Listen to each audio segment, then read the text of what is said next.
Hello everyone, কেমন আছো তোমরা সবাই? আশা করি সবাই খুব ভালো আছো, সুস্থ আছো। আর আমরাও মোটামুটি ভালোই আছি। আমার নতুন একটা ভিডিওতে তোমাদের অনেক অনেক স্বাগত। আজকে কিন্তু সকাল থেকে বেশ ঠান্ডা, তো ঠান্ডার মধ্যেই সকালের কাজকর্মগুলো সেরে বসে পড়েছি চা আর বিস্কুট নিয়ে।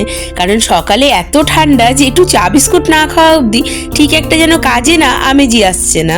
তো যাক গিয়ে এদিকে চা খাওয়া তো কমপ্লিট, এবার চলে এসেছি রান্নাঘরে। কারণ এদিকে রান্নাও তো করতে হবে, বসে থাকলে তো চলবে না বলো। তো প্রথমেই না সবজিপাতিগুলো না বের করে নেব। কি রান্না করব আমি না আজকে বুঝতেই পারছি না। কারণ তোমাদের দাদাভাই গেছে অফিসে আর মেয়ে গেছে পড়তে। আর আজকে আমাদের বাড়িতে কিন্তু অনেকজন আসবে। কে কে আসবে তোমাদেরকে বলবো না, তোমরা ঠিক পরে দেখতে পাবে। তার জন্যই বুঝে পাচ্ছি না জানো যে কি রান্না করব। তো ভাবছি আগে সকালে টিফিনটা করে নিই, আর একটা না ভাবছি নতুন আইটেম করব, সেটাই বসিয়ে দিই বরং। এই দেখো সব বিনস, গাজর, ক্যাপসিকাম, বাঁধাকপি সব না নিয়ে বসে পড়েছি আজকে। এগুলোকে প্রথমে আগে কেটে নিয়েছি কুচি কুচি করে, তারপরে একটু নুন দিয়ে আমি একটু ভিজিয়ে রেখেছিলাম কিছুক্ষণ। যখন নুন দিয়ে ভেজানো হয়ে গেছিলো 10-15 মিনিট, তখন ওটাকে চিপে বার করে নিয়েছি আর জলটাকে না ফেলে দিয়েছিলাম। তারপর ওর মধ্যে একটু চালের গুঁড়ো, কর্নফ্লাওয়ার, ধনে পাতা কুচি, আর ওদিকে একটু তোমার নুন, মিষ্টি, কাঁচা লঙ্কা কুচি আর একটুখানি চাট মশলা দিয়ে ভালো করে মাখিয়ে নিয়েছি। এবার হাতের সাহায্যে মাখিয়ে নিয়ে প্রথমে আমি হাতে একটু তেল মাখিয়ে নিয়েছিলাম, তারপরে গোল গোল আকারের পরিণত করে নিয়েছি বলের মতো। তারপর কড়াইয়ে সাদা তেলের মধ্যে ভালো করে ভেজে তুলে নিয়েছিলাম।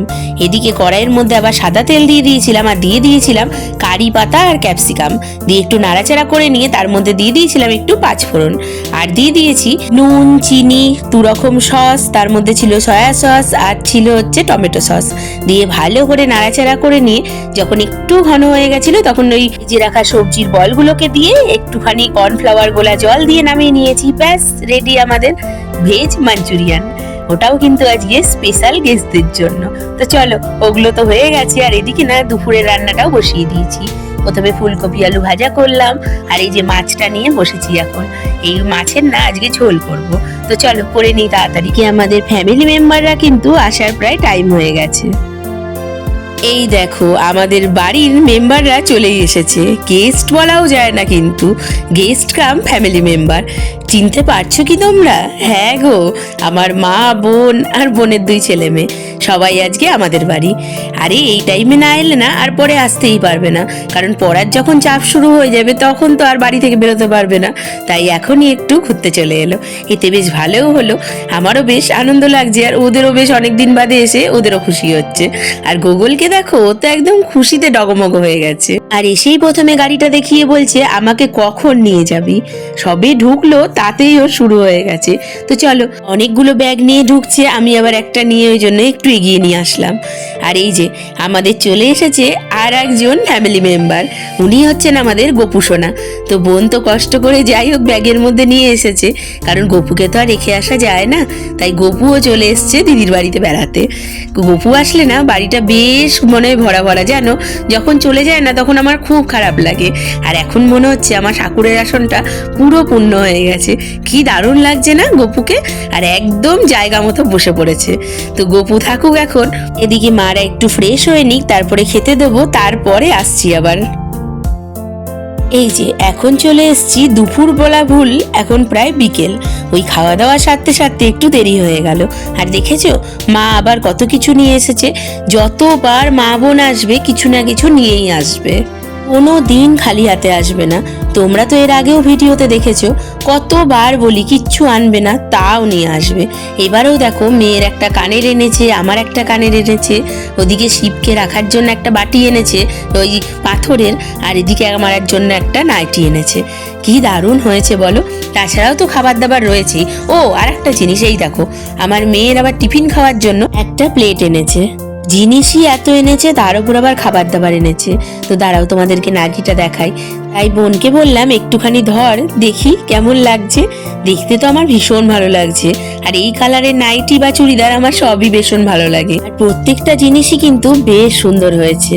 আর এদিকে গুগলকে এখন দেবে একটুখানি ওই এলার, কারণ হচ্ছে ওর সেই হার্টের অপারেশনের পর থেকে ওকে ডাক্তার বলেছে রোজ সকাল আর সন্ধে ইনহেলার দিতে। তো সকালবেলা তো ওরা বেরিয়ে এসছে বলে দিতে পারেনি, তাই এখন খাওয়া দাওয়া করিয়ে এখনই দিচ্ছে। তো ওকে দিয়ে নিক, তারপরে ওকে একটু শুইয়েও দেবে। আর জানো তো, তোমাদেরকে তো দুপুরে দেখাতেই পারিনি কি কি রান্না করেছিলাম, আর এখন রান্নাঘরে এসে তাই ভাবলাম দেখিয়ে দিই। সবই তো প্রায় শেষ হয়ে গেছে। এর মধ্যে না চাল কুমড়োর ঘন্টটাও করেছিলাম, ওটা তোমাদেরকে বলা হয়নি। আর এই দেখো, বিকেল হতে না হতে এই দুই বোনের কি শুরু হয়ে গেছে। দুজনে বেশ সেজে গুজে নিয়েছে আর বেরিয়ে পড়েছে গাড়িটাকে নিয়ে। ওরা দুইজন থাকলে না প্রত্যেকটা দিন জানো তো, দুপুর বিকেল থেকে শুরু হয়, সন্ধে রাত করে দেয়। সারাক্ষণ গাড়িটাকে নিয়ে বেরোয় আর এদিক ওদিক শুধু ঘুরে বেড়ায়। কি যে করে কে জানে বাবা। এখন দেখো দুপুর থেকে বেরিয়ে এখন সন্ধেবেলা আসলো, আবার বেরিয়ে যাচ্ছে। তো আর কি বলবো, বললাম যা তাহলে ঘুরে আয়। আবার বললাম টিফিন করেছি একটু খেয়ে যা, সেটাও খাবে না। তো যাক গিয়ে ওরা টাকা নিয়ে গেছে, বাইরে নাকি মোমো কিনে খাবে। এদিকে আমি যে সকালে করেছিলাম ভেজ মাঞ্চুরিয়ান, সেটা বরঞ্চ একটু গরম করে নিয়ে মা আর বোনকে দিই। তো ওটাই নিয়ে না বসে পড়েছি। প্রথমে টিফিন বক্সে করে মাইক্রোওভেনে ঢুকিয়ে গরম করে নিয়েছি, কারণ সকালে করেছি তো একদম দেখো জমে গেছে। এবার বাটিতে নিয়ে এবার মাকে আর বোনকে দিতে যাব। আর কি সুন্দর রস হয়েছিল দেখো, তখন কিন্তু বেশ রস ছিল, আর এখন দেখো পুরো একদম জমে গেছে। আসলে সেই সকাল থেকে রয়েছে তো, আর শীত বলে কথা থাকে নাকি, তাই এমনিতেও তো টানে। আমার মনে হচ্ছে কি কর্নফ্লাওয়ারটা না দিলেই বোধহয় ভালো হতো। ওই কর্নফ্লাওয়ার গোলা জলটা দিলাম বলেই হয়তো আরো বেশি ঘন হয়ে গেছে, কিন্তু তখন তো মনে হচ্ছিল যে দিলে ঠিকই ছিল, আর দিয়েছিও বেশ অল্প, জানো খুব একটা বেশি দিইনি। তবে মা আর বোন কিন্তু খেয়ে বললো বেশ ভালোই হয়েছে। সন্ধেবেলা তো তিনজনে মিলে বেশ গল্প গুজব করলাম, ওদিকে মারা মাঞ্চুরিয়ানও খেলো। তারপরে এখন চলে এসেছি রান্নাঘরে। তো রান্নাঘরে তো রাতের রান্না আছে, তো রান্না বান্নাগুলো বরঞ্চ সেরে নিই, বুঝলে। রান্নাটা সেরে নিয়ে একেবারে আবার না কাজও আছে, কারণ মারা না আবার সোমবার করে নিরামিষ খায়।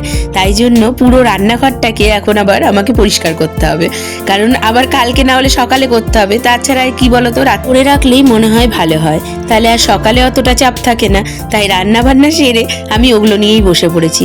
প্রথমে বাসন কোসনগুলো একটু মেজে নিচ্ছি, তারপরে গ্যাসের টেবিল টালিগুলো সব না ধুয়ে ফেলবো। আর রাতে না অত কিছু রান্না করিনি, ভাতটা করেছি আর মাছ তো ছিলই, আর একটু আলু সেদ্ধ দিয়েছিলাম, আর দিনের যা তরকারি ছিল তা দিয়েই হয়ে গেছে। আর সোহাগীর জন্য আর আমার মেয়ের জন্য রুটি করে দিয়েছি। আর এদিকে মা আর বোন না একটু ঘরে রেস্ট নিচ্ছে, কারণ সকালবেলা উঠে কাজকর্ম সেরে এসেছে। আবার বাড়িতে এসেও তো আমাদের বাড়িতে বসে গল্প করতে খেতে টেতেই না বিকেল হয়ে গেছে। তারপরে সন্ধেও লেগে গেল, মা একটু শুয়েছিল, বোন একটুও শোয়নি, তাই এখন একটু রেস্ট নিয়ে নিচ্ছে। তারপরে খাওয়ার টাইম হলে খেয়ে দিয়ে নেবে, আর আমি এদিকে তার থেকে বরঞ্চ কাজগুলো সেরে নিচ্ছি, কারণ মা এসেছে থেকে একটুও কাজ করতে দিচ্ছে না। যাই করতে যাচ্ছি তাই হাত থেকে কেড়ে নিয়ে নিজে করে নিচ্ছে।